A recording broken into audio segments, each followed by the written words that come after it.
Hello to all of our amazing parents. Thank you so much for taking some time out of your day just to have a listen to our presentation here. We are so excited about this September and about launching this new program in Squamish and the surrounding area as well, and really starting to support the children of the Sea to Sky with this brand new learning program that we personally believe is unmatched. We think we're going to redefine the way that children are educated in the modern world and in the natural world as well. So super excited to share this with you. Just to begin with, I want to do a little bit of an activity for you guys. Obviously you can choose to join in or not join in, but just something to have a think about, and we're actually going to reflect on this a little bit later on in the presentation. I want you to choose a magical moment from when you were at school, something that really made you smile, something that's stuck in your memory ever since leaving school, whether it be an educational visit somewhere, whether it be something that happened that was magical in the classroom, whether it be something that happened that was magical even on the playground, something that really stuck with you and made you smile since leaving school.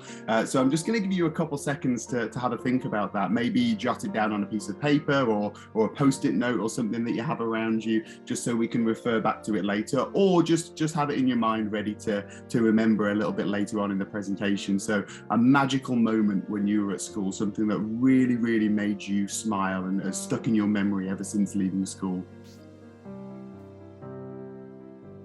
A lot of people are having to test their memory right now to see if they can remember their school days. I've got a memory in my head that I'll share with you later on, but yeah, have that in your head ready to go. Okay, so introductions then. So I'll just do a little bit of an introduction to myself and all of the steps that I've had so far along my career and how that's led us to launching Espire this year, building into this September. So I actually started my career as a tennis coach. I qualified as a level 2 tennis coach back in the UK, and we taught children there right from 3 years old all the way up to adult privates that were looking at getting into the sport. And I think that's where I really developed my passion for working with children. And although I thought to begin with that I was going to go down the sports coaching route, I did a work placement in my old elementary school, actually, 10-week work placement. And I really found that going down that educational route was kind of the path for me, still working with children, of course, but in a more educational field.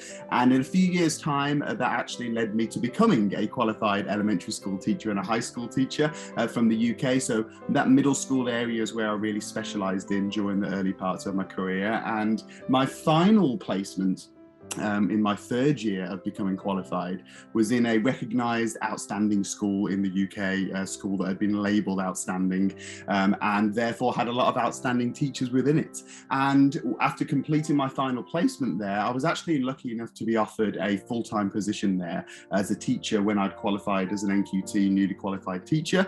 And therefore I spent my first 6 years teaching in that recognised outstanding school and being surrounded by those outstanding teachers, which was a real pleasure to be a part of. You really got to see what an outstanding school looked like on a day-to-day basis. And there I taught from kindergarten all the way up to grade 6. I also had some preschool experience in that same school as well.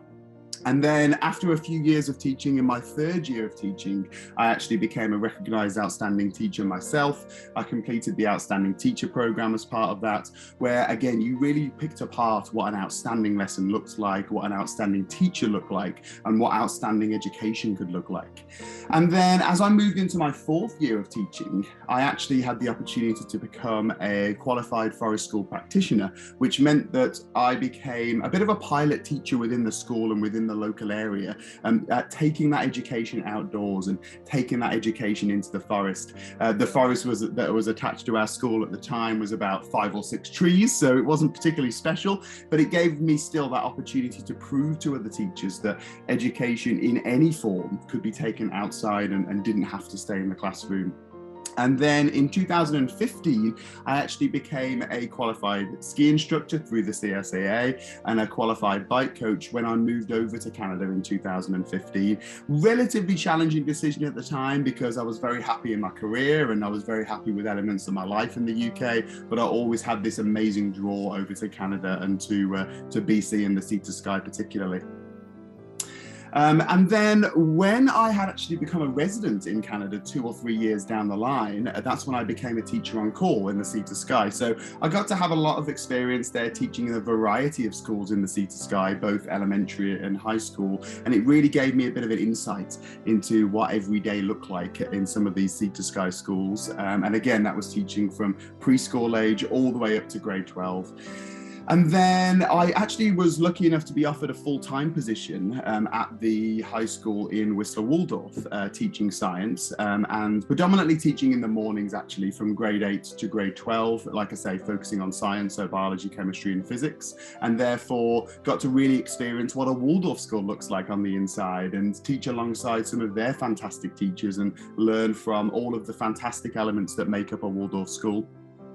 And then in 2017, I actually founded Hazel Tutoring, which was offering that one-to-one and small group academic support, predominantly in Whistler to begin with, from writing to reading to math. We did some science as well. And we actually supported people from a preschool all the way up to university level in those first few years, doing that one-to-one support, which was amazing.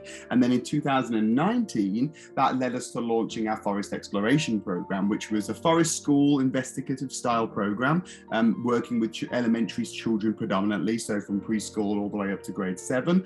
And it also meant that I could pull in some of that forest school training all of a sudden and not only have the 5 trees to play with, but have the Canadian forests to play with as well, which was unbelievable to be a part of. And we started that predominantly as a summer program, and then we've grown that into an after-school program. We've also have a preschool program that runs in Squamish as well for those 3 to 5-year-olds, which runs all year round. And again, that was really, really exciting to see how that grew, not only in Whistler, but in Squamish as well.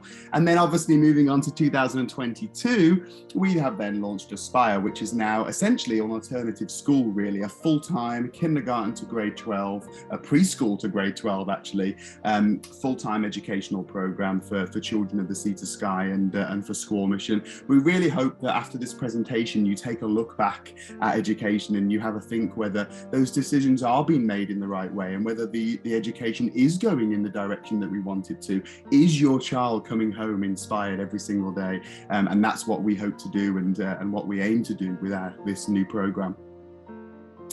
So, from these different stages in my career, essentially I was always really, building up to something like Espire, this kind of full-time educational program where we could really redefine what education was. And what I wanted to do is I wanted to get as much experience as I could working in these different areas of education, these traditional outstanding schools, these Waldorf schools, these outdoor schools. And I wanted to take the positive elements from every single one of those parts of education and combine them together into one ultimate educational program.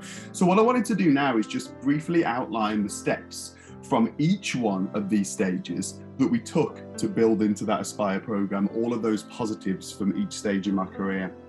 So the first one is the Outstanding UK School, where I obviously started my teaching career. And there were plenty of positive elements there that I wanted to share with you. The first one that you notice in an outstanding school is those high educational and academic standards. Absolutely huge. I would easily say that the average child from the UK is 1 to 2 academic years ahead of the average child in the Sea to Sky from my experience so far. Their academic standards there are unbelievable. And what was really, really interesting to see is it's not as though the pressure increases with those higher academic standards, not on the child. It's the organization of the teacher that makes it, making sure that every single one of those lessons is planned to an exceptional level so that no time is wasted. The child still feels as though they're having fun and they're learning, but they're doing it in a much more structured way in an outstanding school where none of that time is wasted for lesson setup, lesson planning, deciding what to do next. It's ready and it's good to go, which is amazing to be a part of.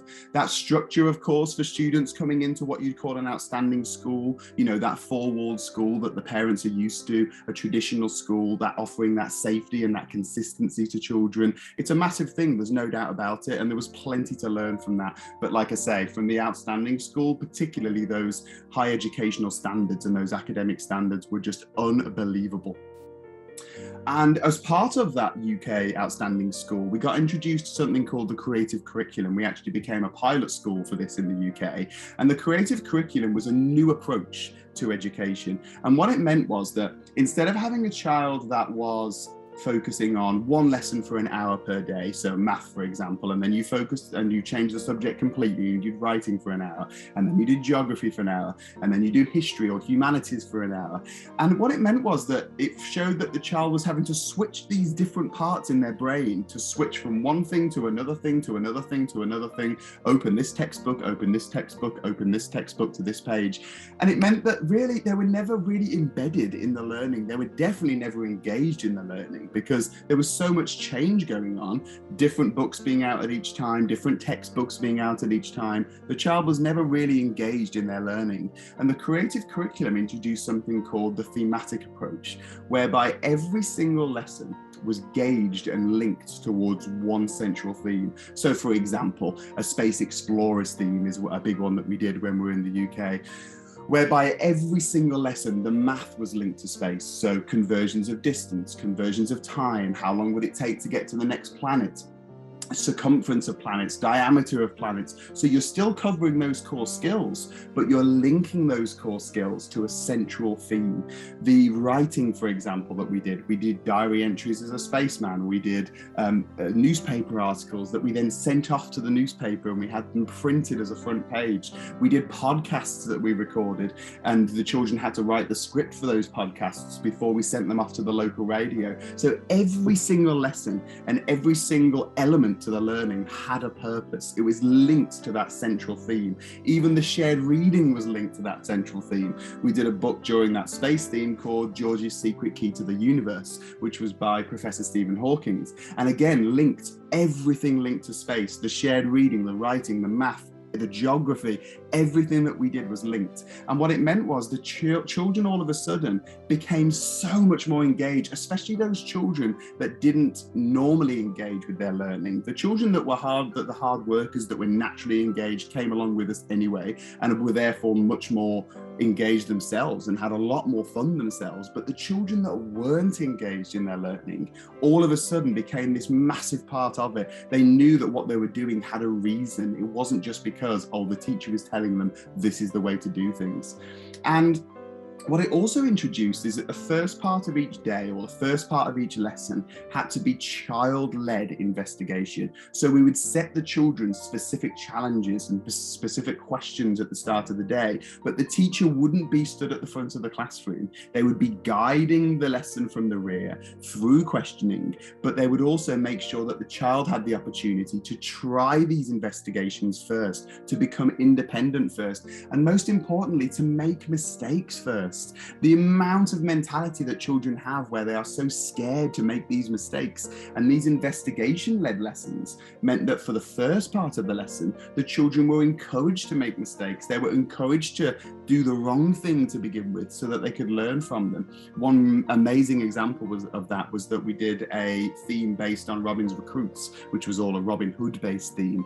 And the children had to set up camp as their investigation, and the camp had to be certain widths and certain measurements, and the circumference of the campfire had to be a certain measurement, and the radius and the height of the shelter had to be a certain one. And we put every single measuring device that we could on the floor for those children to choose from. They had trundle wheels, they had tape measures, they had meter sticks, they had rulers, and they had to choose which equipment they thought was best for measuring different things. And it was amazing to watch, because we had these amazingly bright academic students that were able to open these textbooks and get all of the questions right when they were showed these scales. But when the measuring devices were put in front of them, they weren't as sure. They were using rulers to try and measure the circumference of a tree, and they didn't realize that actually that ruler wasn't effective because it literally couldn't bend around the outside of the tree, whereas a tape measure might be more effective. They were trying to overlap rulers over next to each other so that they had the total distance of a longer distance together, instead of using that trundle wheel or using that meter stick.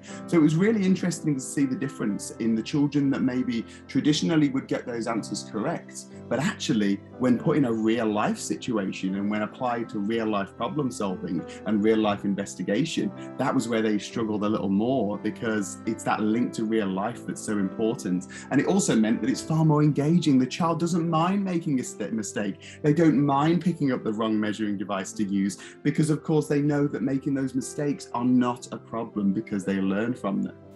And then the teacher-led learning took over a little bit later in that lesson, when it became a little bit more like a traditional lesson, where the teacher would say, okay, so we've now experimented with all of these different devices.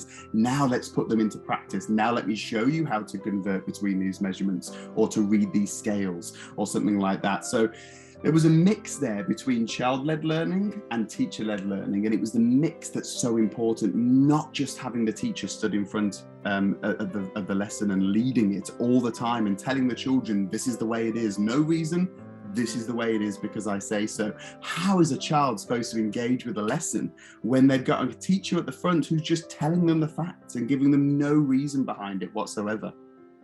And another thing I wanted to mention with the creative curriculum is that we had these stunning starts and marvelous middles and fabulous finishes, and they were unbelievable to be a part of. The stunning starts were like an attention grab at the start of each theme. These themes were normally separated out into 12-week blocks. So we had a theme that lasted for 12 weeks with the Space Explorers theme. Then we moved on to another 12 weeks with the Robbins Recruits theme. Then we'd move on to another 12 weeks and we'd do different themes each time. And these stunning starts came at the start of each of these new themes. And it was designed to grab those children's attention straight away from day one of the learning. So for example, the stunning start for the Space Explorers theme, we set up the school field. So we had these scattering of random objects that the children had never seen before, set up so that it was almost as though a UFO had crashed on the school field. And the children were absolutely convinced when they first walked in that some kind of UFO had crashed on the school field. We collected all the objects in and we looked at codes from the different ones. And it just so happened that one of these codes linked to a space object that was sent up to space, a few years before. And the children couldn't believe that when these codes were typed into the computer, they were revealing these space items, and we were making links between them that the children couldn't believe. We got my mom, who worked at the local newspaper, to print up a press release and release it onto the website so that the children could see that there'd been a mysterious light spotted over the area that very same night. And they were totally engaged. And then, of course, later on in that day, we told them, okay, we've set this up for you. This has been a little bit of a trick from the teacher's part, but look what it's done for you. Look at the research we've done. Look at how much we've learned on this day.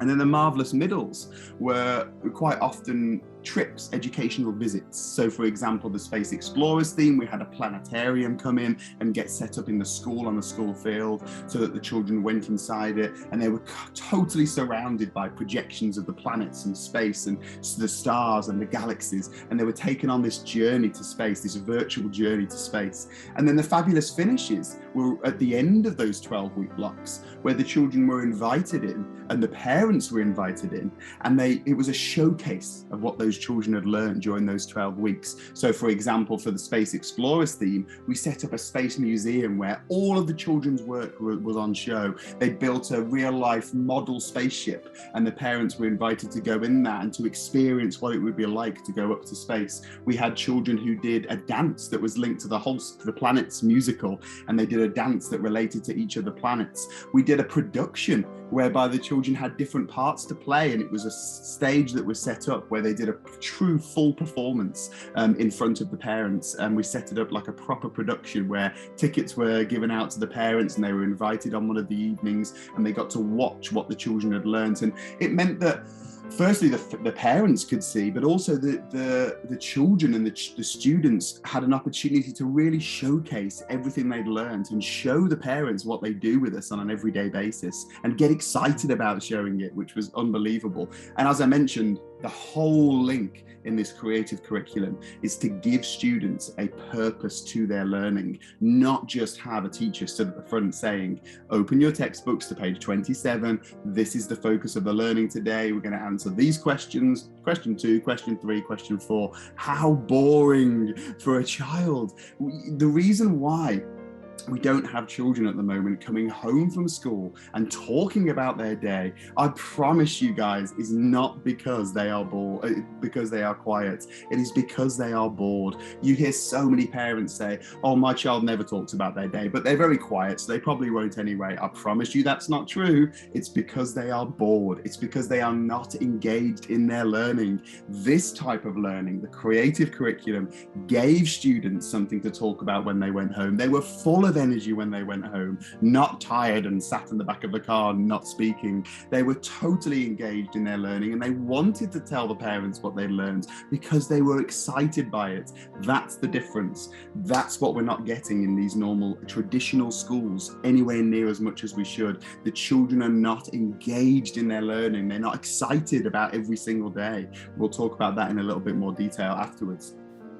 And these are just some examples of some of the work that was produced as part of this creative curriculum. Now, to give you an idea of those academic standards that I mentioned earlier, this was done by a academically average grade 4 child. So to give you an idea of the level that we got these children to through this creative curriculum, obviously you're going to have to trust me on that, but I can promise you that's true. This is an average grade 4 child's work that's in front of you right now. You can see on the top left-hand side there, we've got the poem being produced that was then sung at the campfire that we set up for the children. They built it together. We lit the fire together. We set up shelters. The parents were invited to spend the night in the forest and camp overnight with the children, and they loved that because they built this campsite and it was actually being used by parents. You can see in the middle there that there's a bit of a geography link there, locating the Sheriff of Nottingham and locating Nottingham itself and Sherwood Forest, as well as some other areas as well. You can see on the top right there, that was our written draft for our newspaper article that we then sent off and got published and printed out, and the children had a copy of.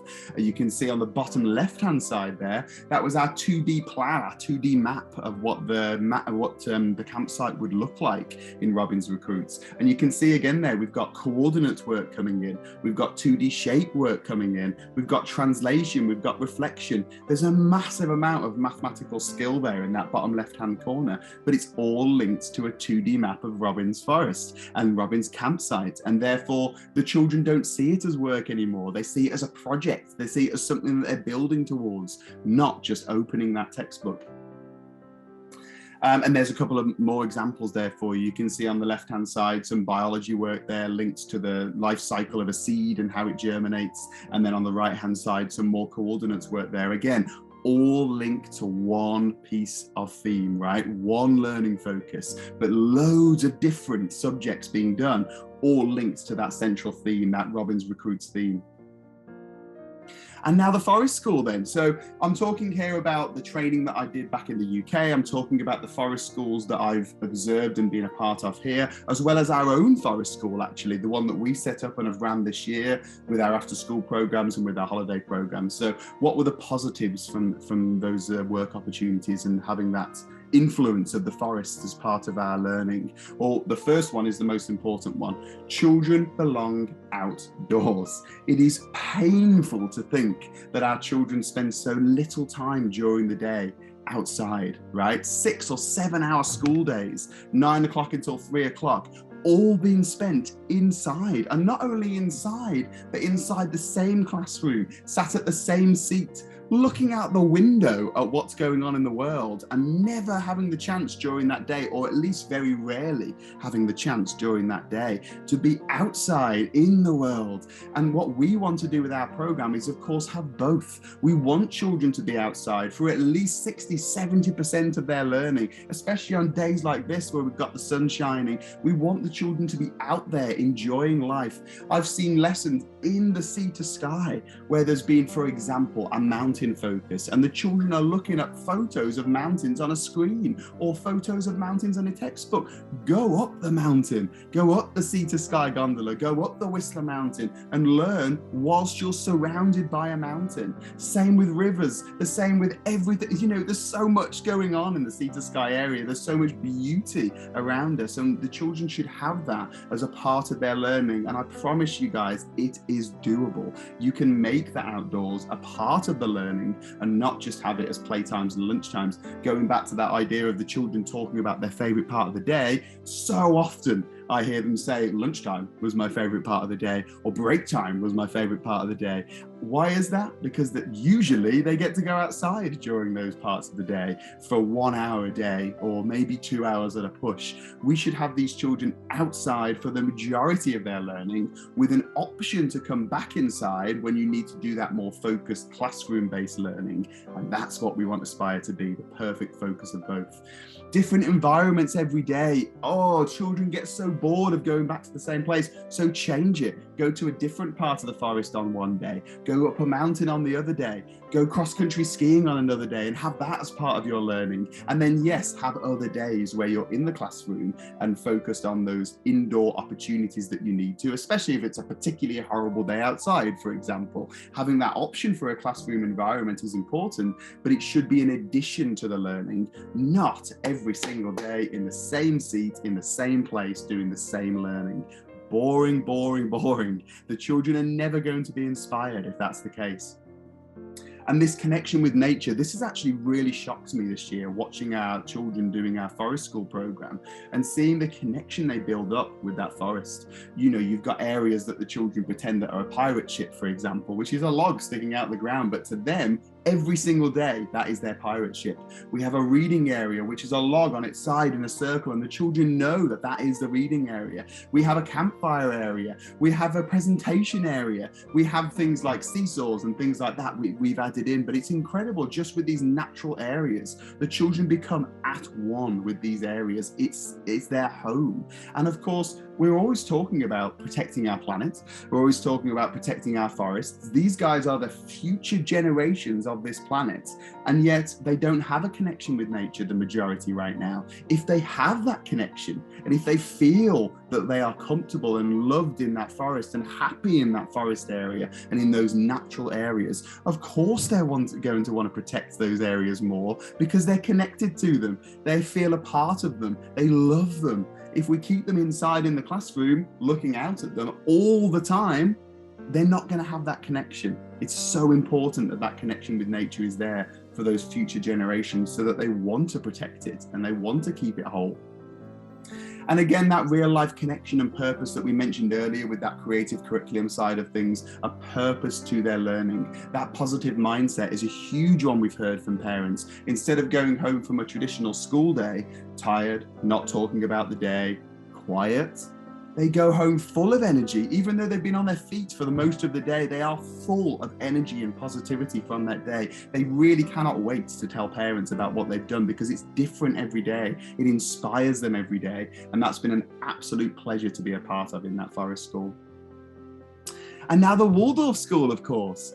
So being a part of that community in Whistler was a pleasure. It was incredible to be a part of that. And there were so many positives that we pulled from that into the Espire program. So many things that we want to continue. And that sense of community and respect is 100% one of them. It's a pleasure to see that in the Waldorf School. You know, the teachers greet the students with a handshake. They treat them like human beings. It's not a student-teacher relationship all the time. It's a growth together, which is unbelievable to watch. The students and the teachers have got so much respect for each other.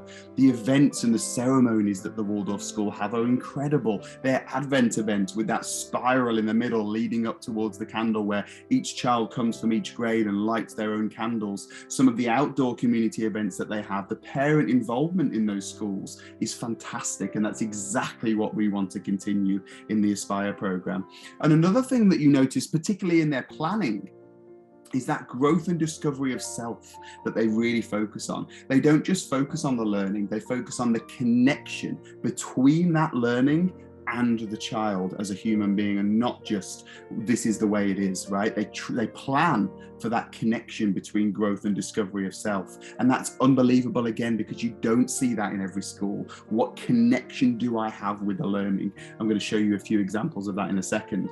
And their PSHE and circle times, again, when they're done correctly, are a pleasure to be a part of. It's that real sense of, for those of you that don't know what a circle time is, it's essentially a circle of trust. So that the children sit in a circle and they share not only things about, their weekend, things that made them laugh, things that made them smile, what are they looking forward to. They share real personal elements to how they're feeling that day, both positive and negative. What are they excited about, or what are they feeling nervous about?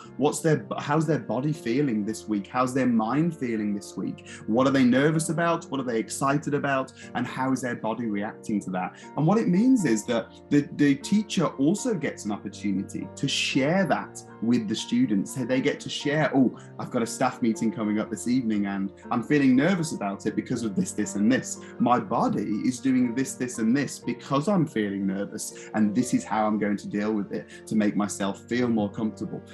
And the students and the children can learn from those personal experiences. They can learn from the teacher's personal experiences, but also from each other, right? So you have other children in that circle sharing, I'm feeling nervous about this, or a particular incident has happened during the day that the class are talking about and being open about, but also just things that they're excited about, things that make them smile, things that make them happy. These are done on a regular basis, not just reactive to negative behavior, which is sometimes the case in a lot of schools, but done on a regular basis to build up that sense of team within that classroom. And the students feel so much more connected, not only to each other, but also to the teacher as well, because these feelings are being shared on a regular basis. First circle times, always total silence, because of course, the children need to really start to trust each other in order to share these feelings with each other, and the teachers too, of course. But over time, it builds up into this real sense of team. And that was also a real pleasure to be a part of when I was teaching at the Waldorf School. And then those main lesson books, I'll show you some examples of those in a second. They are unbelievable. The pride that goes into those main lesson books. And just to give you a bit of an overview for those people that aren't familiar with what main lesson books are, the students are basically presented with a blank piece of paper every lesson. So when they've done their learning, when they've done their whatever their approach is for that day, they're asked to present their learning, but in any way that they would like to. The only thing that the Waldorf asks for is that there's an artistic element on each of those pages, and they can express their learning however they want to. Do they want to write in circles? Do they want to write down the page? Do they want to do a diagram? Do they want to do a picture with a poem? Do they want to do a full piece of writing? It's totally up to them. They can present it however they want to. And because they're given that extra freedom, the pride that goes into those pages is actually unbelievable. And I'll show you some examples of that now. So you can see this is from a grade 8 child that we had working with us. And again, you can see here, this is not what you would call a typical grade 8 child's work if you went and pulled it from a random high school in the Sea to Sky area, let's put it that way. Look at the pride that's gone into these pages. You can see that some of them are quite traditional science lessons, so joints of the human body or parts of the ear. But then on the right-hand side there, we've got the planes of the human body and how the body can move in different planes. And we did some more practical investigations linked to that, where the children were moving in the different planes and showing us how their body could move and how it felt like, and some examples of those as well. So that's that connection with self that we talked about earlier. And then on the next page here, you can see right-hand side, a bit more of a typical science lesson, parts of the eye, but then we're exploring things like the golden ratio. We're also exploring things like life itself. What does life mean to you? I'm telling you as a teacher, biologically speaking, what life is, and scientifically speaking, what life is. But now let's explore what life is to you. What makes life to you? And you can see on that left-hand side there, we've got a bit of a poem that's been chosen there in terms of presenting what life is like to this child. What do they see in life? What's positive to them in life? What's negative to them in life? Not just those scientific facts as well, because they're equally important. So again, a pleasure to be a part of that Waldorf system. Lots to learn from there and to take with us into the Espire program. And then this mindfulness element. So this was actually more of a personal discovery from my side of things, actually, more of a personal journey. I decided that I wanted to develop my mental health more. I wouldn't necessarily say I was struggling with mental health, but just wanting to constantly explore these different areas to kind of develop myself as a person. And I was introduced to this mindfulness element, whereby you were encouraged to essentially focus on the now, to focus on what was going on at that exact exact moment and not thinking about the future, not thinking about the past, being present. And they were basically just, to begin with, 10-minute activities that I did twice a day. And the difference they made really, really shocked me. And also what shocked me is how straightforward and how simple these mindfulness activities were to do. We're talking about things like the controlled breathing. Well, the controlled breathing is so simple, that box breathing or square breathing, some people call it. But the effect it has on the body is actually quite unbelievable. I was shocked by the impact that it had.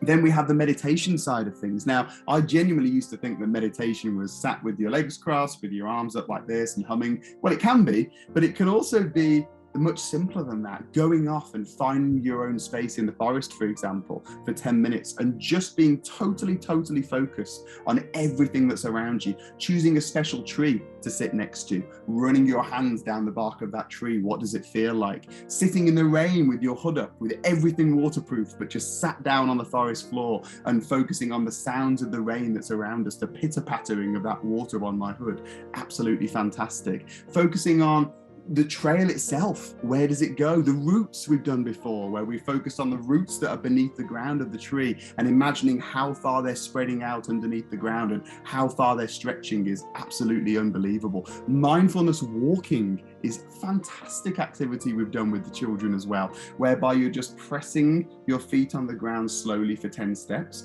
and focusing on everything that's going on underneath your feet at that moment. The snap of a twig, the whirling of a leaf, right? Focusing on every single element of color that's underneath you as well, focusing on the senses. And as I mentioned just now, after trying those activities myself, I actually wanted to have a go at integrating this mindfulness element into the program for those 10 minutes a day and trying it with the children as well and seeing what effect it had. And it's blown our mind. It's absolutely blown our mind how the children have connected with this. 10 minutes mindfulness in the morning, 10 minutes mindfulness in the afternoon, sometimes meditation, sometimes controlled breathing, sometimes yoga, sometimes mindful walking, but just focusing on the present and focusing on the now. And even right down to our 3 and 4-year-olds, the impact that it's had and how they're able to connect with those moments and the tone that it sets for the day is quite magical actually to be a part of and to watch. Really fantastic to experiment with that with the children, like I say, right down to a preschool level, and the tone and the relaxation that it sets for a day is fantastic. One more thing I wanted to mention that kept coming up in this book is actually that we're encouraged so often to focus on this inner child, and it comes out in every single text that we do and every single book that we read and every single article that I read about being mindful. We focus on this connection with the inner child, and adults are encouraged to have this connection and to develop this connection and to find their inner child again. And actually, it's interesting because there seems to be a bit of a disjoint there between our educational system and then what we're encouraged to do as we grow into adults. Because in the educational system, the children are encouraged to grow up very quickly, and being a child is sometimes seen as negative behavior, and sometimes they're even punished for that, kept in at lunchtime. You know, they're not allowed their free play time for that day. So if we're encouraging adults to have that connection with their inner child, why are we encouraging children to become adults so quickly?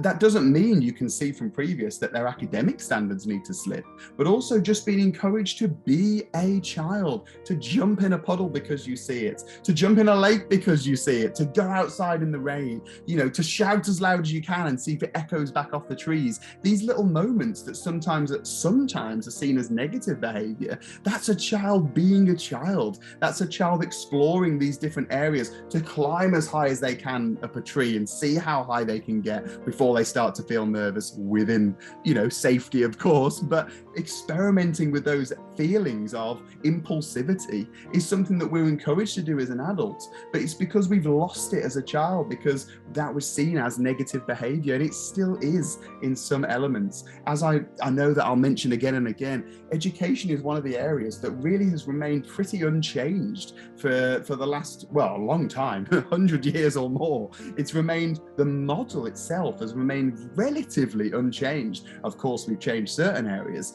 but it's actually remained relatively unchanged. And because of that, it's outdated. It needs stirring up. It needs this dramatic change to show people what education can now be. And that connection is so purposeful for that. And then the mindfulness element as well, having that in a daily basis. And we've, like, as I've mentioned to you before, we've actually experimented that this year with our group of Forest School children, our 3 to 5 year olds, and the impact that it's had has just been amazing. That's why we've decided to keep it as an integral part of the Espire program. So the balance, this is where it gets a little bit more controversial, because although there's been positive elements to each of those stages of my career, and each of those elements has been pulled into that Espire program, there's also been elements that we don't want to keep, elements that we don't want to pull across from those different areas. Excuse me, some negative elements that we didn't necessarily think we wanted to pull in, and I'm going to cover those right now. So the outstanding UK school then, excuse me, outstanding UK school, all of those positives on the left-hand side, the educational standards, the expectations from students, that safe and structured learning environment. Of course, you know what you get, because this schooling has been going on for years and years and years and years and years, and therefore it's seen as a bit of a safety net for a parent occasionally. And of course, you do have some really skilled and qualified educators. But on the right-hand side, there are some of the drawbacks that I found from those outstanding UK schools. Number one, that inspirational learning. Is it there on a daily basis? Absolutely not. Is there inspirational learning that goes on? Absolutely, there is inspirational learning that goes on, but it's not on a daily basis. They'll do the occasional activity, which is absolutely brilliant, but then they'll slip back into that norm, that every day, open your textbook, sit at the same place. The inspirational learning is limited. Class sizes, people have been talking about class sizes for ages. 25 students or 30 students in a class. It doesn't matter how good your teaching is, you are never going to cater for individual needs when the class sizes are 25 or 30 students. It really is unbelievable. And then outdoor learning, does it happen in a traditional UK outstanding school? Absolutely. Is it regular enough? Absolutely not. The children are allowed out at lunch, they're allowed out at breaks. Sometimes the occasional lesson is outdoors, but nowhere near enough. For the majority of the time, they're sat in the same place, staring out the window at the world passing them by. They'll never have this time again. Kindergarten to grade 12, or pre-K even to grade 12. That is 13 years of their life that they will never get back. Do you really want them to be spending that time sat in the same place every single day watching the world go by? Creativity. Does it happen? Yes, but again, not on a daily basis. Your children deserve that inspirational creativity every single day, not every month where a few photos are taken and sent out to parents. Another big thing that you notice is how often could you actually see what's going on in these schools? I have seen it on an everyday basis. Have you been in? Have you asked to go and see what happens in an everyday basis? Or are you trusting that it's just happening and letting your child get on with it because they're coming home relatively happy? They deserve more than that. They deserve to come home inspired and full of energy because creativity has happened every day. With the Espire program, you come in and you visit any day you want and you will see creative and inspirational learning. And that's the difference. It's not that it doesn't happen, it's that your children deserve it every single day. And flexibility. You know, when you're asking to go traveling, for example, for a month with your child because you want them to have these learning opportunities and these life experiences during their life, but you don't want to go during the traditional school holidays, do you have the flexibility to do that in a school, a traditional UK school? Absolutely not, right? You're tracking attendance, you're having to give real reasons every single time and apply for time off. And if your child's attendance drops below a certain point, then obviously you get contacted very, very quickly about it, let's put it that way. But with our program, you have a lot more flexibility. With the Espire program, you're able to take those vacations and take those trips and know that they're an option with our support, where you can also learn on the go as well as coming to the facility itself. So that flexibility is a massive, massive thing for a traditional kind of outstanding UK school. And it's actually very similar in what you call a traditional Canadian school, the government schools, if you will, the ones that are led and controlled, I guess, by the government and by the curriculum. You do have that safe and structured learning environment. You do know what you get because it has been going on for a long time. You do have skilled educators. And of course, with a traditional Canadian school, it is free as well. It's free for a reason, but it is definitely free. And that is something that can't be ignored. But on the right-hand side there, you can see things that balance it out slightly. The educational standards in a traditional Canadian school, from the experience that I've had, which has been quite a few, they're not up to standard. As I say, the average child 1 or 2 academic years behind what you'd say would be a traditional UK school when it's directly compared. The difference is unbelievable. And because that's become the norm, it's seen as okay. But when you come in from another country and when you see what's happening, those educational standards aren't there. They just aren't. And when you speak to the majority of parents, they are also aware of that. They know that that's the case, but they're not necessarily willing to take that leap of faith and try something different. Expectations from students goes hand in hand with the educational standards. Exactly the same thing, right? If the expectations of the students aren't there, both behavior-wise, but also academic-wise, work-wise, then of course those standards will slip. You saw the work examples there that I flashed up on the screen for you. The difference is unbelievable, and it doesn't necessarily mean more pressure. It's just what the expectations are and the pride that the students have in their work. Inspirational learning in a traditional Canadian school, again, it happens, but it's limited. Class sizes, 25, 30 students, massive. Right? They can't say no until they are full. That's the rules of the governing body, right? They cannot say no. We can say no, right? We are allowed to keep our class sizes at 12. We are allowed to keep that for as long as we want. Whereas the traditional schools, they have to get to maximum capacity before they say no. 25 or 30 students is too much in a classroom. Outdoor learning, does it happen? Of course it happens. Does it happen every day? Does it happen every week? Does it happen every month? Absolutely not. And therefore the child, for the majority of the time, is watching that world go by outside that same window in that same place in the classroom. Creativity, we've mentioned already again, definitely not there. Yes, it's there occasionally. I've seen some fantastic lessons in traditional Canadian schools, but definitely not on an everyday basis, not even on a weekly basis. Flexibility, we've talked about already. Trips taken, not necessarily that easy to do in a traditional school, much easier to do when you come to a program like Espire. And the Waldorf School. Now, you heard me say all of these amazingly positive things about the Waldorf, and I genuinely believe that they're all true. You've got that sense of community and respect. You've got the events, you've got the ceremonies, you've got the parent involvement, you've got that growth and discovery of self that I talked about in the planning.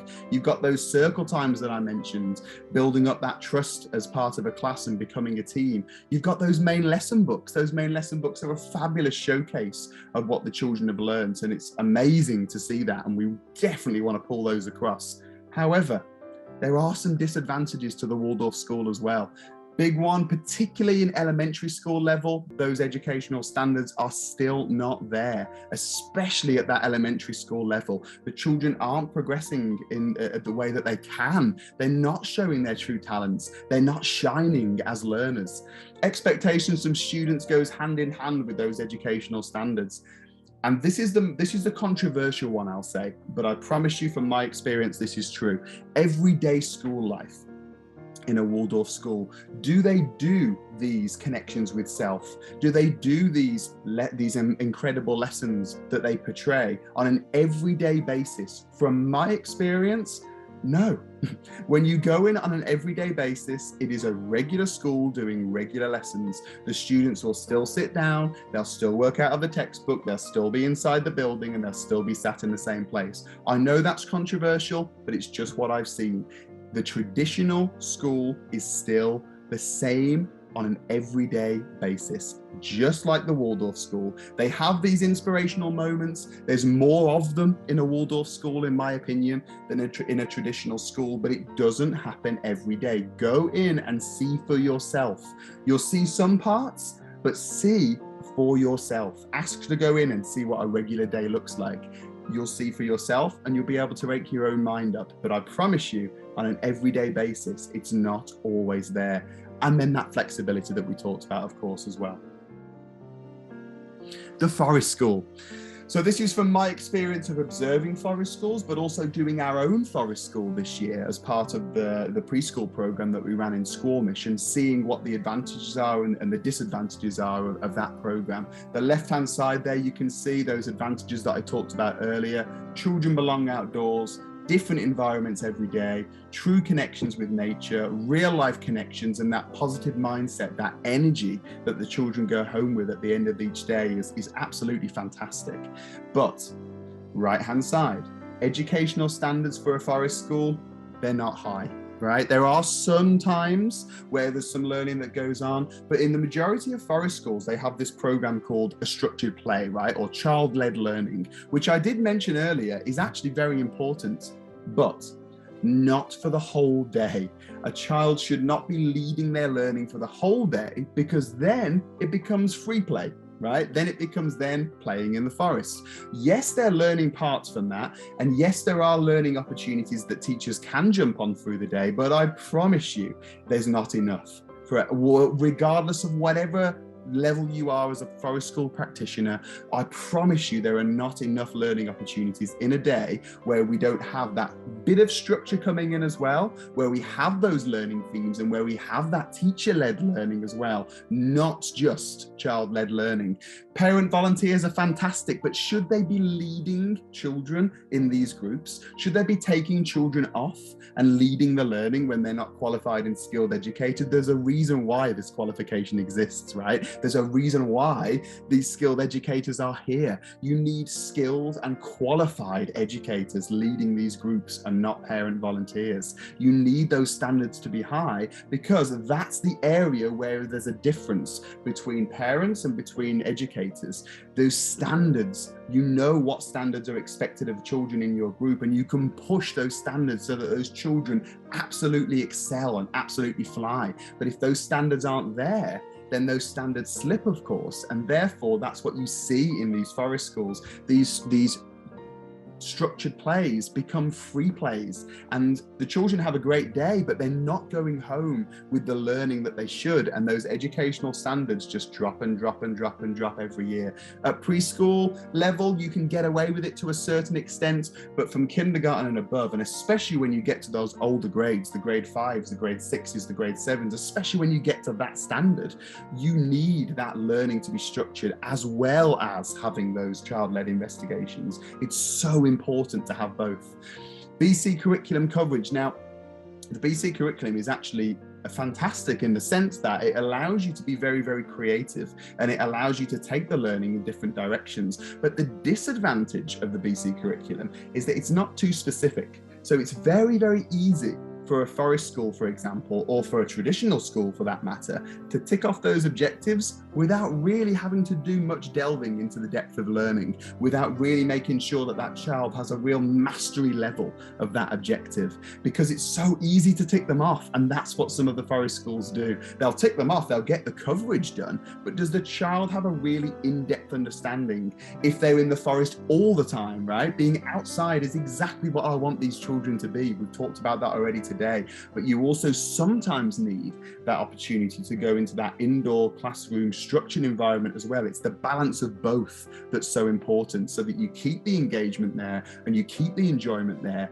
but you also have that learning going on at the same time. And it's not just free play in the forest, which I promise you is what happens in so many of these areas. And then, as I mentioned at the bottom, indoor learning opportunities. You know, we've ran it outdoors all the way through this year, and it's been fantastic. The children have loved it, and their resilience has been absolutely amazing. But especially as they get a little bit older, you do also need that balance of an indoor classroom for some of those areas of learning, and for some of that curriculum coverage, to make sure that it's done in depth. Outdoor investigation, but then sometimes that indoor teacher-led learning is also important. You need that balance of both to make that learning really effective. So, and also just on a horrible day, right? If it's a freezing cold day or it's hammering it down with rain, of course we want the children to learn that there's no such thing as bad weather. So you spend shorter periods outside on those particular days, and you come back in so that the children have those positive memories of that weather,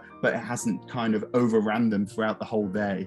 So also just for the weather as well, having that indoor classroom is obviously really important. And then the tutoring and the homeschooling side then, a lot of parents deciding to homeschool their children over the past few years and becoming more and more comfortable with that idea of online-based learning, and getting some of that one-to-one and small group support to supplement that homeschooling. This is an area that's a little controversial because we've obviously supported a lot of parents over the last few years with their homeschooling and with their one-to-one as well. But there are some disadvantages to that side of things. You know, there are many advantages, but there are also some disadvantages. The advantages you can see there on the left-hand side. We've got the small focus groups, sometimes one-to-one with some of these sessions. We've got the freedom and creativity because you can adapt your session to that one child and make it personalized and make it creative because you've got so much more freedom when you're just teaching one child. Of course, then the progress is fantastic because you're just working with 1 or 2 children instead of working with a group of 25 or 30 children. So the difference there is unbelievable. You obviously get a massive connection with the pupil as well because you're building that one-to-one relationship sometimes, or definitely very small group, so they get to see you on a much more personal level. As I mentioned, personalized learning, super important, and you can do that so easily with a tutoring and homeschooling model because you're literally planning specifically for that child or for that small group of children. And then of course, as I mentioned already with some areas, that flexibility with the homeschooling and the tutoring to be able to travel and to learn whilst you're on the move, and not just stay in one location if you wanted to. But of course, there are some disadvantages to that homeschooling model and to that tutoring model. And one of the biggest ones is socializing, right? A child needs to be around other children. They need to learn those key social skills. They need to learn how to deal with positive and also negative social situations with children of their age without the guidance of the parent there, or sometimes without the guidance of the teacher there. They need to be able to learn how to handle these social situations and to develop those social skills and that social confidence. And that's just not there if you're homeschooling. That's just not there if you have those one-to-ones or small groups. You have to make sure that there's a group that can develop those social skills as well. Energy, enthusiasm, very, very hard from my experience to keep a child energetic and positive and enthusiastic when it's just you and them. You can do it, but it's very challenging to do on an everyday basis. Whereas if they have that group around them to feed off that energy is so important. The coverage, you would think the coverage would actually go on the positive side, but it's actually not. It's actually on the negative side because so many parents, when they homeschool or when they tutor, cut down the amount of learning time from that 5, 6, 7 hours a day to maybe 2 or 3 a day because they think that the coverage can be done quicker because there's 1 or 2 children in the group. And that is such a massive misconception. It's the time that's important. The child needs the time to embed that learning and to cover that learning objective, not only in a very, very brief coverage, but also in a mastery level of coverage. Things like word problems, problem solving, logic problems. They don't just need to cover that particular skill. They need to cover it in depth. What's the skill, but also what does it apply to in real life? How does it apply to this word problem? How does it apply to this number problem and logic problem? And because parents just see those objectives as I've done it, I've done it, I've done it, that's where those standards slip, because it's not that simple, I promise you. It's not that easy. You can't just explain it to a child and then go, right, we've done that objective, we don't need to revisit it. They need to have done those objectives so much more at an in-depth level. They need to be able to apply them as well as regurgitate them. And it's so important that parents understand that. And finally, this is a bit of a controversial statement to make, I guess, for somebody that has a tutoring business, but why is the tutoring even needed in the first place? It's become a thing in the Sea to Sky area where parents seek this extra support after school. They seek this one-to-one extra support or this small group extra support. But why are they doing it? Because really, the majority of parents know that the teaching that's happening in the school that their child is going to isn't good enough. and isn't up to standard, so their child is maybe falling behind a little bit academically, the parent starts to panic, and then they reach out for support to almost soothe their own nerves a little bit, because they know that then that child is getting that extra support that they need to bring them back up. But they're already in school from 9 o'clock until 3 o'clock, or from 9 o'clock until 3:30, Monday to Friday. If they're in a school where they're being taught properly, why is that tutoring even needed? And it's just become a normal thing now. It's become a normal behavior to get this extra support, but then to send your child to a subpar school and just accept that that's the way it is.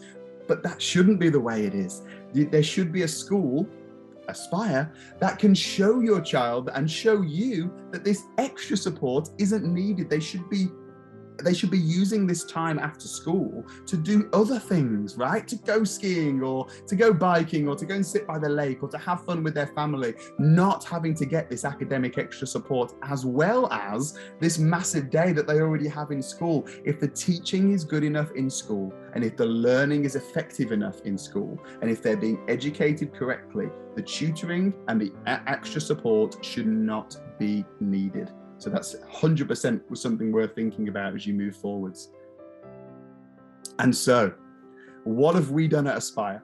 Well, what we've done at Espire is we've taken all of those positive elements that I talked about from all of those different aspects. We've taken the positive elements from the outstanding UK school, from the traditional Canadian school, from the Waldorf school, from the Forest school, even from the homeschooling side of things, and we've combined them all together into one full-time alternative learning program. So you have those high educational standards that we talked about from the UK schools. You have that structure and that safety and that reliability from a traditional Canadian or UK school, but you now have that flexibility to go off and to travel if you want to, with our support through online learning, as well as coming to our location and doing the face-to-face during the year as well. We have that outdoor inspiration that we mentioned from the Forest School and that connection with nature, but we also have the indoor focus and the indoor classroom for those more academic objectives, where the child needs to be inside to do certain parts of their learning. We have that mindfulness element that I talked about earlier, where the child is really growing as a person and focusing on the present and learning how to relax their body at a really, really early age. We have those learning connections and that thematic learning through that creative curriculum, where we have new themes, you know, space themes, Robin's Recruits themes. We have different learning themes for each week, or each 3-week block, or each 6-week block, where the children literally can't wait for the next stunning start, or they can't wait for the next learning block, because they know that something new and something magical is going to happen each time, and it's not just going to be the same day for the entire year. Small class sizes, not 25 or 30, maximum 12. That is our focus, and it always will be. It's not something we're going to change. Maximum 12 per class. Skilled and qualified educators still. Learning journals are our version of those main lesson books that I mentioned earlier, where the children are given that real freedom to present their learning however they would like, with that artistic element coming in as well, if they would like to, presenting their learning for the day in a way that they are proud of, in a way that they can be creative, and then building up this learning journal with them across the year so that they can present that to the parents, but also we can use that, of course, as evidence as well. We have that sense of community, whereby we do have those fabulous finishes where the parents are invited in to be a part of the progress of that child during that block, to showcase what they've learned and what they've created. And also other community events as well, where parents are invited on a regular basis. But also, as I mentioned to you before, we want to have that sense where a parent can literally come in whenever they would like. They can literally arrive in the morning on that day and say, am I allowed to stay for today and watch the learning? And the answer will be absolutely yes. Come in and watch what an everyday lesson looks like for your child, or an everyday of learning looks like as part of the Espire program, and experience what inspirational learning can be, not just monthly, but daily, every single day, inspiration for your child. we have the Espire program. This is why we're so excited about this program. It literally is a combination of all the positive elements. It's not just a forest school. We don't want to be seen as a forest school. It's a combination of all of these different elements into one alternative learning program. So the curriculum, there's a lot of text coming your way now, but I'm just going to overview it quickly. I've got a sample here to bring up of what the kindergarten curriculum and the grade 1 curriculum will look like. It's all downloadable off our website if you do want to read it in a little bit more detail. But just to give you a little bit of an overview here of what it looks like. You can see that we've decided to separate our themes into 6-week blocks because we feel as though with that 6-week block, we can bring in inspiration more regularly. So not having that 12-week block with the younger children, but having a 6-week block with a key learning theme to inspire them every 6 weeks with something new and something different. You can see that we've got the thematic overview there on the left-hand side. We've got the stunning start planned at the top. Every 6 weeks, the children are walking into these magical stunning start days that grab their attention with something new, with something that takes over the day. Then we've got our marvelous middles, as I say, normally educational visits, and then our fabulous finishes, the showcases for the parents as well. But you can see in the middle of those there, we've got those key learning questions, those key discussions that the children are going to be having during this learning journey. And you can see that so many of them are then linked to that self that we talked about earlier, that we've learned from that Waldorf side, that connection with self. So you can see here, look, we have not only talking about the human body and creating 3D models of the human body, but also talking about the parts of me, what make up me as a person, what makes up me as a human. How am I different? You can see down here, how am I different from the person over here? How am I different from my neighbor? How am I different from my friend? We're both humans, we have similarities, but also how are we different? And making that link between the learning and themselves. And then you can see here, we've got our shared reading, not just a random shared reading book that's pulled off the shelf because the teacher's grabbing it last minute to sit with the children, but shared reading books that link to the learning theme, right? Every single one of them is linked to that all about me theme. I can be anything, marvelous me, I like myself. You can see that they're chosen already because they link to that learning theme. There's a thread that runs through every single session. Phonics, of course, again linked to the learning theme. This is where the children will be separated into different groups depending on ability as well and confidence in those different sounds. And that means, you know, already 12 separated into those individual groups. You're talking about 3-4 children in a group then for those real focus sessions. Creative and independent writing, that would end up going into those learning journals that we mentioned. These are just ideas for the children, of course. As I mentioned, we want them to be as independent as possible with this and really showcasing what they've learned from that day. SPAG focuses, standing for spelling, punctuation and grammar, more skilled focuses, but again, linked to the learning theme. So not only talking about a letter formation or talking about the use of a period or a capital letter, but saying, okay, we're going to link this to creating a newspaper article, or we're going to link this to creating a headline of a newspaper article, right, for the younger children that then could be presented and showcased for a purpose. The math focus, exactly the same thing. You can see there's a skill there, number concepts to 10, or ways to make 5, but then it's linked to body parts, right? It's linked to number of body parts, not just out of a textbook, but counting body parts and building up skills in an alternative way. And then that PSHE and circle time that I mentioned, I'm going to drag myself down to the bottom here.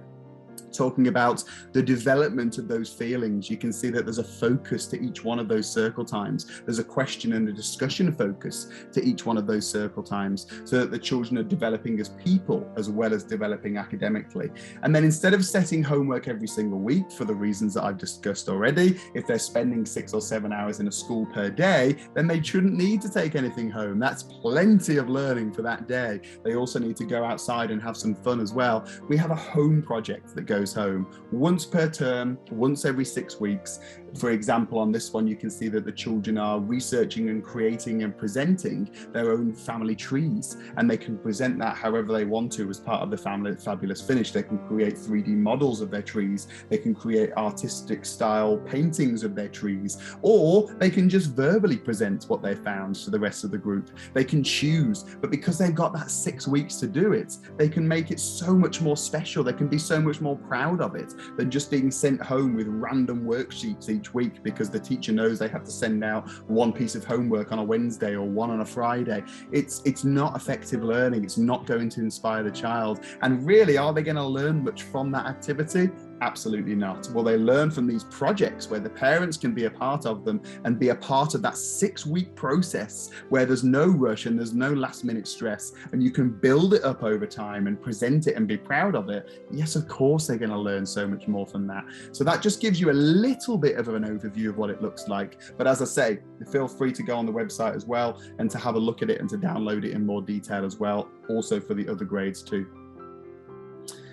Just a couple of other things to mention, as I talked about already, the detailed BC curriculum coverage, right? Not just ticking off the objective, but making sure that it's covered in a massive amount of detail to a mastery level, which means applying it to problem solving, applying it to real life, applying it to number problems. That's where that teaching element is so, so crucial. And as you may have seen already, we've actually just been accredited through the SD47 Island Discovery Learning Community, which means that we can now operate in a very similar way to a traditional school, in the sense that we can give your child full credits towards their graduation, so they can stay with us full time in the same way that they would from kindergarten all the way to grade 12 in a traditional school, and get offered full credits towards whether it be a transfer of schools or whether it be graduation to college and university.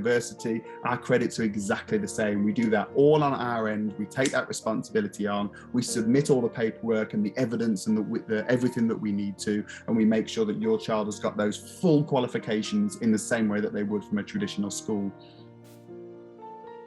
And I've just put together a little bit here. Now, before we go through this, I just want you guys to be aware that, you know, the daily schedule is very flexible. Let's put it that way. We don't want to have the same type of day every single day because it takes away from that inspiration that we talked about earlier. But just to give you a little bit of an idea of what the day looks like for an Espire learner, I've kind of outlined that a little bit there for you. So you can see we've got the meditation in the morning, that mindfulness style activity to start the day for the first 10-20 minutes. And again, that repeats after lunch in the afternoon.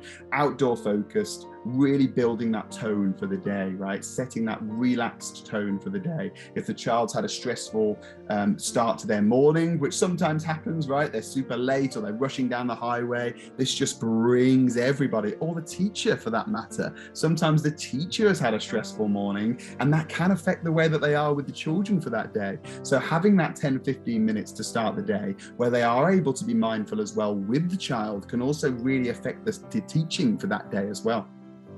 Then we have that key investigation that we talked about earlier, where we have the key learning done by the child first, right? What measuring equipment are we going to choose to build this campsite? What do we think these objects are on the school field? What can we do with these codes to help us? The child is leading the learning first to get that inspiration and to really build that purpose to their learning and to grab their attention before we move into that more traditional teacher-led learning as well.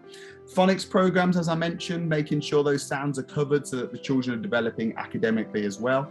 Also having that exploration time that I mentioned, right? Having some of that time where they can be free in the forest and where they can find themselves in the forest and develop that connection with some of these areas like the pirate ship or the reading area, and feel that true connection through themselves and not just through the learning too is super important. But like I say, maybe not through the whole day, right? Maybe having some structure to the day as well is really important. Daily counting activities and number activities, not just done randomly, but structured through the day, where it's done through games, where the children still feel like they're playing and having fun, but they're learning their counting skills at the same time. Things like those body parts that I mentioned earlier. Teacher-led then, so then the teacher's taking over for a little bit more of the traditional teaching style, where they're introducing the children to a new concept that the investigation's linked to, where the teacher takes over for a little bit and does some worked examples with them in, you know, in the same way that you would do in a traditional school.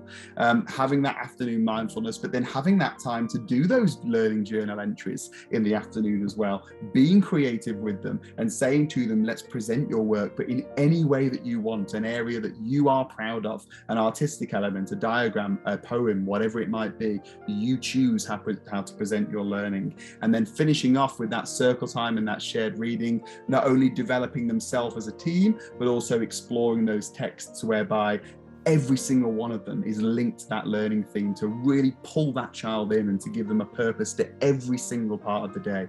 So that's what a traditional day in Espire would look like. But as I mentioned, we want to change the days on a regular basis. Yes, we want to have those hybrid days where we're outdoor in the forest and in nature of a part of it, but also in the classroom too for those focused learning parts of the day. But we also want to have full outdoor days sometimes, right? In these different locations dotted around by the waterfall, up the sea to sky gondola, different areas of the forest to grab their attention each day so that they're kept excited and they're kept inspired. And also, when necessary, having those full indoor days as well, going into the classroom for a full day if we feel as though that's appropriate to the learning. If the investigations, for example, lend themselves to being inside, then of course that's really important, and having that option is also crucial, not always being outside, even though of course that's important. Having these educational visits, being able to go to the Sea to Sky gondola, as I mentioned, being able to go to the art museum when we're doing an art focus, being able to go to the aquarium when we're doing our fish focus and our life focus is so important. And it still happens in these schools, but does it happen enough? Educational visits are so crucial. I would imagine that so many of you were probably thinking about some type of trip when we talked about our inspirational moment from school, but we'll talk about that a little bit later. And this last part is a part that we're particularly excited about as well. Recreational days with the children, having days where the learning actually, the traditional academic learning steps to the side for the day, and we do a day of cross-country skiing with the children, or we do a day of ice skating with the children, or we go biking with the children, or we go to a lake with the children and try some paddleboarding. Having these recreational days as well, where the children are introduced to this love of the outdoors and of sport as well, is so important, because the child also then gets to see the teacher in a little bit more of a relaxed environment, right? A relaxed setting. They can see their teacher falling over on cross-country skis or sliding over an ice rink or something like that. And they have that connection that they'll always have then with that teacher. So many of our relationships developed to such a strong point when we were going on these trips with these students, and they were seeing us, falling into the lake because we were building a raft, or falling on the floor with our cross-country skis. They got to see that, they got to laugh at that, they got to see that it's okay for a teacher to make these little mistakes and to fail sometimes, right? Because it's funny, right? It's okay to laugh at yourself as well. And these recreational days will give these students an opportunity to have much more of a connection with each other, but also with their teachers as well. And the location then, so this is focused on our Squamish location, of course. We do have other groups that are potentially being set up in different areas. We've got a massive parent interest from Pemberton too, which we're super excited about looking into. But for now, our focus is on that Squamish area. So we do have the outdoor facilities set up already in the forest. We have shelters there. We have outdoor bathrooms and potties set up there for the children. We have seating, seesaws. We've got bridges, swings. We've got surrounding trails. So the children, although they're in the forest, they do have those kind of creature comforts around them, right, to keep them feeling comfortable during the day. It's not just in the middle of the forest. We also have these extra areas set up for them as well. And of course, we've got our minibus arriving soon too, which we're amazingly excited about. That'll also give the children another indoor space that we can use during the day if we'd like to, as well as an indoor bathroom that we can use in this bus. It can also, of course, transport us to different areas. Now, we've got several options for our indoor facility. We've got one in downtown Squamish, we've got one in Valleycliff that we're looking into, both kind of finalized really and ready to sign, and it will just depend on the numbers that we've got there in terms of the size that we go for our indoor classroom. So super excited about both of those locations. We also have access to the Sound and Soul Studios, which is a full music studio in Squamish with a recording studio, variety of different instruments, a massive media presentation area, kitchen, bathrooms, of course. So it's incredible to also have that as an option where we can sometimes take the children there and show them and experience these instruments and record a podcast as part of their project and use these media presentation areas if we want to as well for some of the children's presentations or for some of our presentations. It's really fantastic that we've got that. And then of course we've got areas like the Squamish Public Library that we can use. With these small groups, we're not disrupting, right? We can go in and we can use the library and we can use the books and we can use those resources without causing causing any issues. We want the children to fall in love with these type of buildings and to see them on a regular basis and to feel connected to these areas where they can be surrounded by these incredible stories and these books. So we also have access to that as well. So the location itself can change on a daily basis, which is exciting for the children, but we do also have these bases that we can use if we'd like to as well.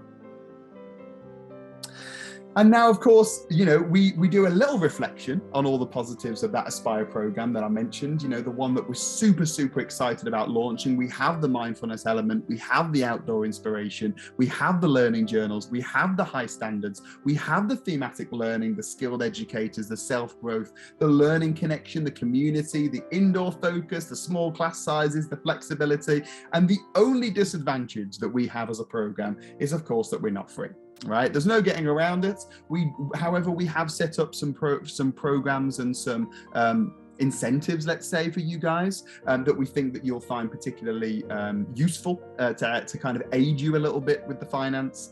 So the tuition fees are $14,500 per year. So we come in under the Waldorf, we come in under the Montessori. We're trying to slot in there because of the reputation that they've got, but we also want to show people that what we offer is so much more, right? So much more. Of course, the payments don't have to be done in one go. They can be separated out monthly across the year. But we also have financial support available depending on family circumstance. So we're asking families to get in touch with us with their family circumstances. If they feel as though they may qualify for some financial support, we can offer them support from our side financially, and we can also give them our expertise, let's put it that way, in terms of how to gain financial support from elsewhere for a program such as this one. So we're making sure that we're supporting parents with that as much as possible.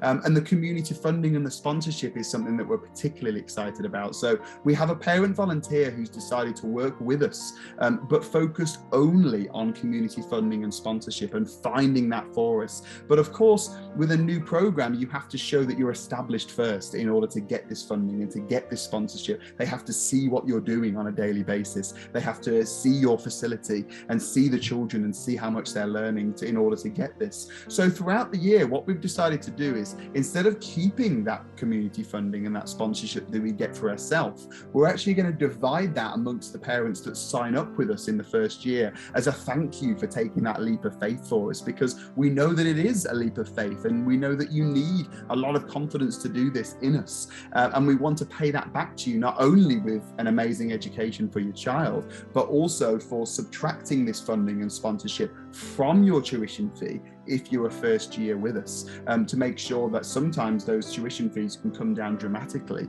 you know, depending on how much funding and sponsorship we find. So that's almost a bit of a thank you for us for supporting us in that first year. We also have things like 20% discounts for siblings. We have 10% discounts for bring a friends. So if you're able to refer us successfully to another family, then 10% gets knocked off your tuition. And there's no limit to that, right? If you refer 5 friends, that's 50% that you get subtracted off this tuition. So all of a sudden, you can see there are many, many ways to bring this down if it's an area that you're considering, because I can promise you that it will be worth your while. The difference you will see in your child's education will be absolutely huge. It's just all about taking that leap of faith with us in that first year, which we are extremely thankful for. So what have we got? What is Espire? In conclusion, we have a community of mindful learners and parents that are proud of what they do and that showcase what they do on a regular basis. We have circle times and we have self-growth where the children's not just exploring themselves academically, but also themselves and others personally as well, and developing and growing as a human being. We've got those high educational standards and those skilled educators that we talked about from some of those traditional schools or outstanding schools, and we will always insist on that moving forwards. Not just those parent volunteers, but having the teachers in place to lead those groups, the skilled educators that know how to make those children shine. Outdoor inspiration, of course, being outside, being in the natural world, being surrounded by the trees and by nature, but also having that indoor focus and structure and that option as well, that classroom that we can go back to do certain elements of the learning. So a balance of both is so important.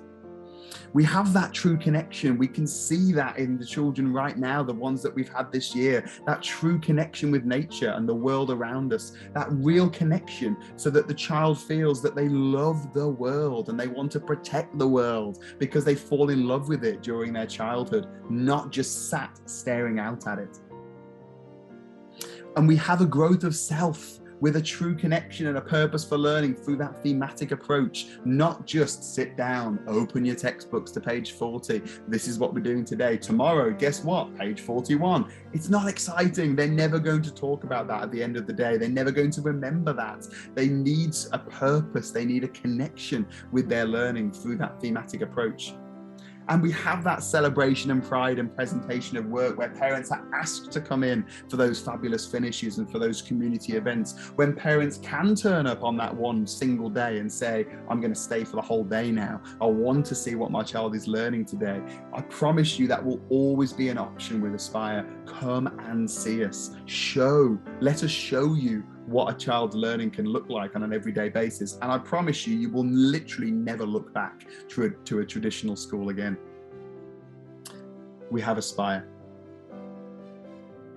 Now, just reflecting back on that magic moment when you were at school that we talked about at the very start of the presentation, have a think about that now, or have that in front of you if you've written it down.